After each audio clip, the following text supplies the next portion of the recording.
అందరి వంత అయిపోయింది దేవరా, ఈసారి 31st పార్టీ నీదే. No more parties.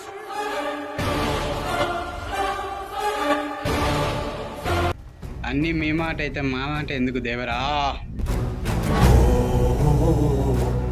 నీ మాట నెగ్గాలంటే మన పూర్వీకులు పెట్టిన పందెం నెగ్గాల. గర్రె గీయండ్రా.